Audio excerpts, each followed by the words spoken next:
Corvallis building this year, and I'm already starting to look forward to doing the commute to Corvallis next year when we have even more investors, because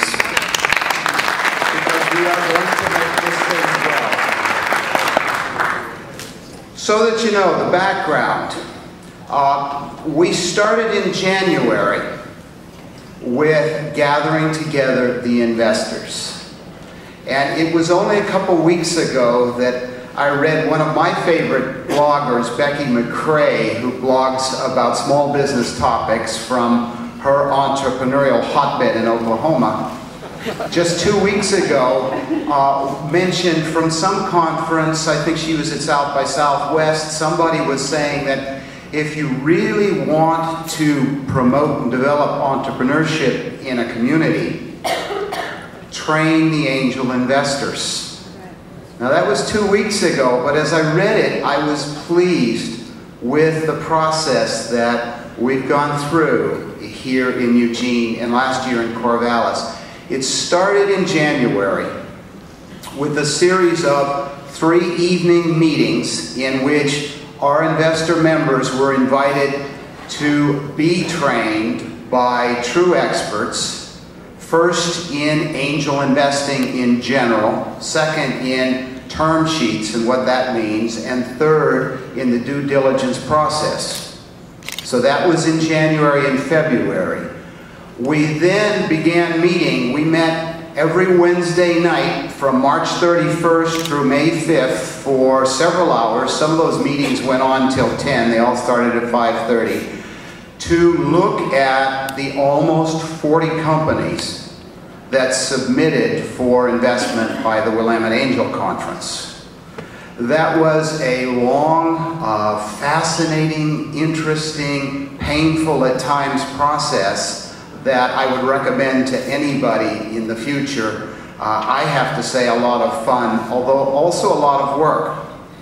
So what you see here today is first 6 finalists that were chosen from those 37 companies, and in between the finalists, the Ignite pitches are also companies that were entered.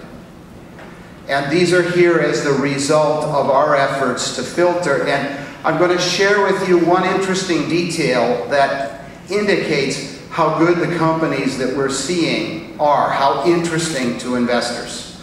And that is that when this event started back last fall and throughout the spring, the plan was always to have 5 finalist companies.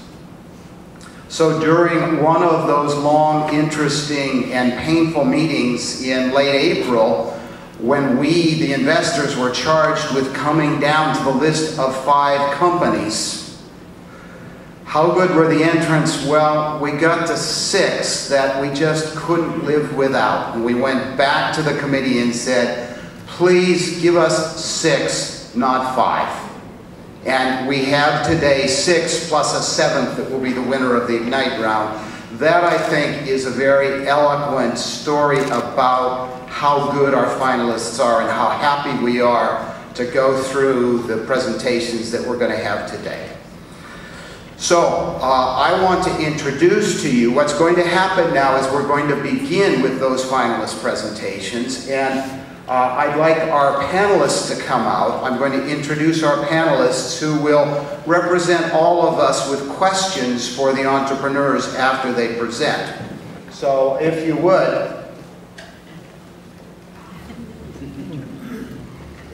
I'm going to introduce Cheryl Crane, Brian Wall, and Terry Sebastian.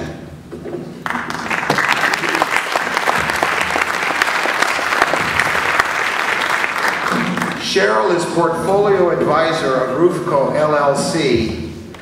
After having, I want to point something out as we talk about their backgrounds. During the breaks at lunch, if you have a chance, anybody involved in entrepreneurship, listen to where these people have been and consider how much you'd like to talk to them about what you're trying to do in entrepreneurship. We have 3 panelists who have been there, who are leaders in this. So Cheryl, Roofco LLC advisor, she was founder of Poppy Box Gardens. She raised $4.5 million from investors as an entrepreneur. She was also for 10 years a professional venture capitalist out of Boston, among other things. I'm not reading all of the biographies, which by the way are in your program, but just the highlights so you understand how proud we are to have our panelists. She also has experience marketing for high-tech companies and a master's degree from MIT Sloan School of Business. So Cheryl Craig.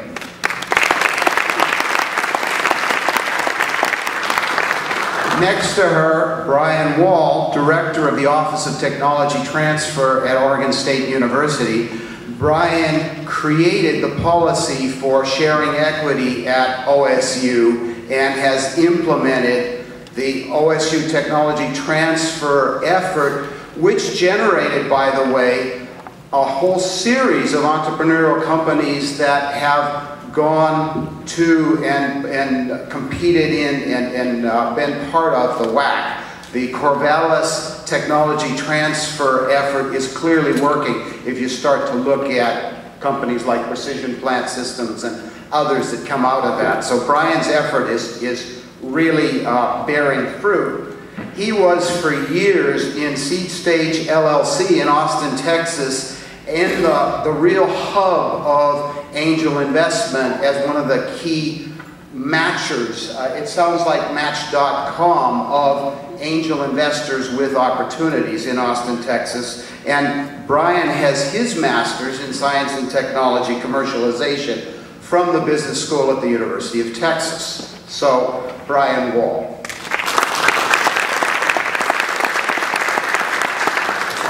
Finally, I want to say our own Terry Sebastian, since we have him now in Eugene at the University of Oregon. Terry had years in investment banking, specializing in new and innovative food companies. Interesting for our Eugene location, he was doing that out of Chicago. He managed several turnarounds of very interesting new and innovative food companies. And his master's is the MBA from Harvard. So Terry is now the director of the Lundquist Center of Entrepreneurship here in Eugene at the University of Oregon, and we're very pleased to have him on our panel. So Terry Sebastian. So our entrepreneurs are going to present, and then the panel will present them with questions. And depending on timing, there may be time for questions from the audience as well. So let's enjoy it.